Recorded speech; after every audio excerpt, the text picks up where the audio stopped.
Hello and welcome to E-Magazine. I'm your host, Brenda. Now, full-time blogging has been growing steadily in the Kenyan fashion space. This has become a way many fashion enthusiasts communicate fashion as well as set trends. In fact, fashion blogs are increasingly becoming a part of the mainstream fashion press, where readers and fashion lovers get to learn all about upcoming trends and look simply through the internet.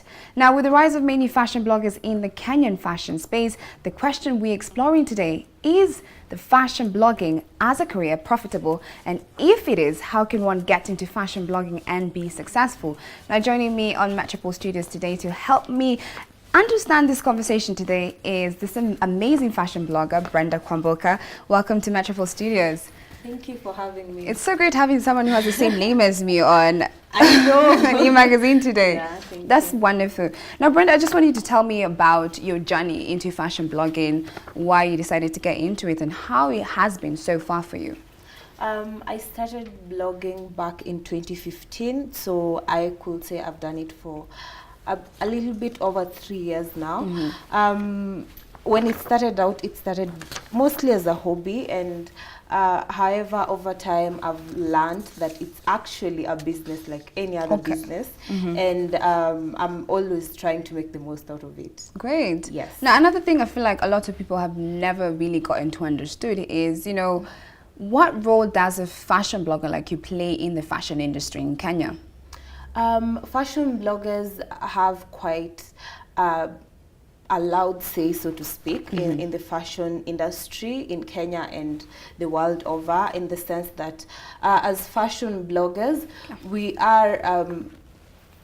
have the responsibility, first of all, to set trends, to also share the fashion trends that are happening around the world, as well as share our personal style with the people around us. So it's a way of documenting fashion apart from the mainstream, like magazines and tabloids and all that stuff. Yes. Okay, great. Yes. And do you find that a lot of people, especially you know, Kenyan readers or people into fashion in Kenya, they follow bloggers as compared to magazines?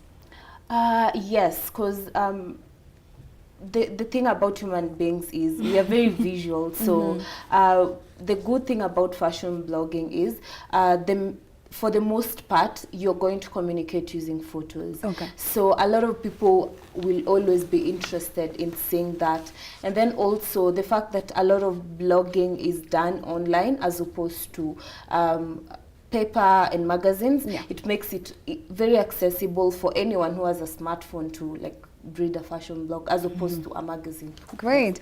Now, another thing I wanted you to just tell me, I'm curious to know, what is the process? Like, what labor goes behind having a fashion blog? You know, like, you know, the amount of money you put into buying the clothes, getting the blog up. Tell me about that. I'd first like to have a disclaimer out there. Trust me, it's not easy. Like, a lot of people just think you're going to get pretty outfits, pose and get photos taken and just post. But then there's a lot of process that goes into making sure a post is out and the post is up to like the standards you set out.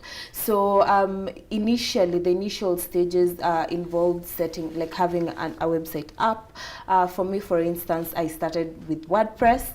Then over time, it evolved to like me having my own domain name. So there's that, and that also means like you have to invest, pay for WordPress, not WordPress rather, pay for the domain name and also pay for hosting and all that stuff. Then also there's also the bit of now creating the content.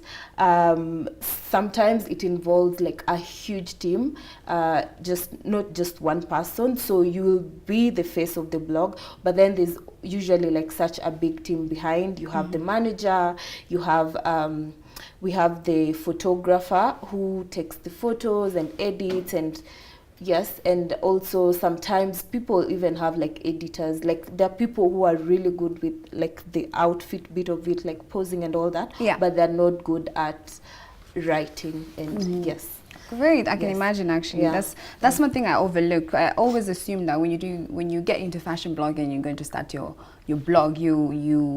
You're supposed to come up with your content. But I've noticed some of the bloggers, they go on that side where they post pictures and have little content, not just focus so much on what they're writing about and have more pictures. Yes. Now, I wanted to just you tell me about the kind of style you're into as a fashion blogger, because I'm sure there are bloggers who blog about street style or Ankara looks. What works for you? I'd describe my style as very eclectic in the Eclectic, sense that, I like that term. yes, so I'm very I like exploring so much. Like, you will see me in an Ankara outfit today, and tomorrow you'll see me in a street outfit. Like today, I'm like, this is a very street look. I love it, but it looks stunning. Thank you so much. So for me, I focus mostly on a lot of wearable things, in the sense that I want, like, my personal style is the day-to-day wear for every normal person. Yes. Is that a way for you to connect with your readers? Yes, it definitely is. Going for a look that everyone can wear, because I know there are a lot of bloggers who try out extreme looks, like what Rihanna wears sometimes. I don't think everyone can actually rock that look. And I've seen some fashion bloggers in Kenya try that, but it doesn't always work for each and every person. Yes. Now, would you say fashion blogging in Kenya is very competitive right now? It is. Oh my God, it is. Yes, like over the years, the number of bloggers I've seen, it's definitely on the rise. Yes. So what do you do to make yourself stand out as a brand?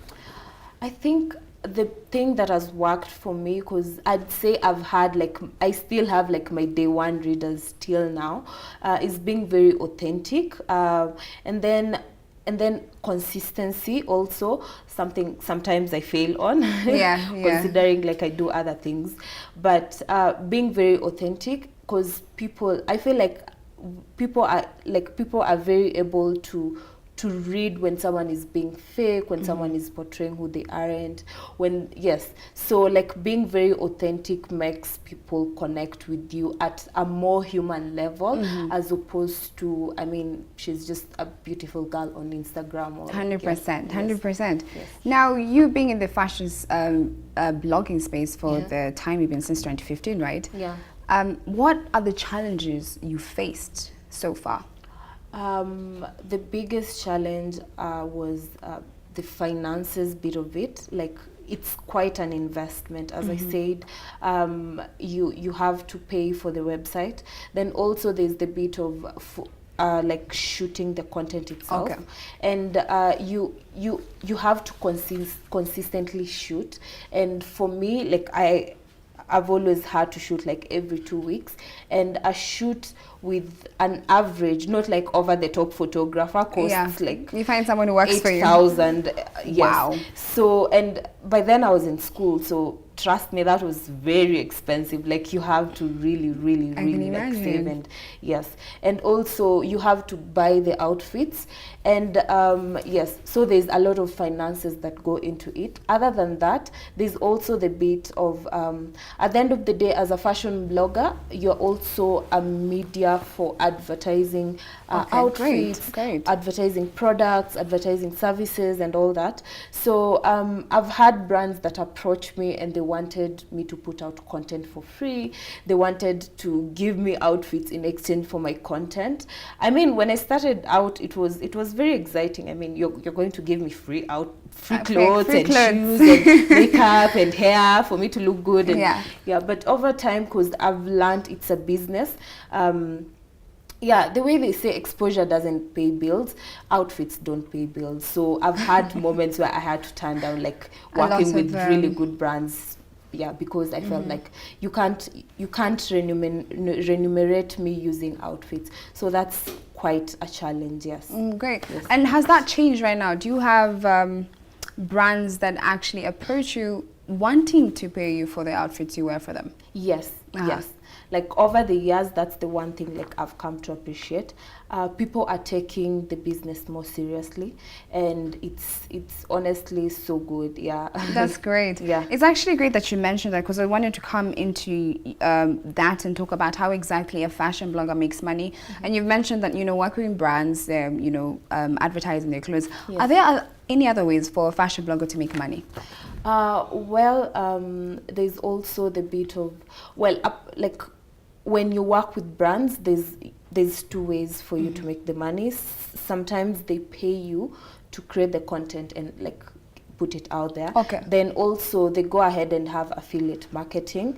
I think you've seen a lot of bloggers have these use my code to get 15% Yes, discount. I have seen that actually. So, and it works in such a way that you have, for every purchase or every referral using your code, then you are able to earn like a certain percentage.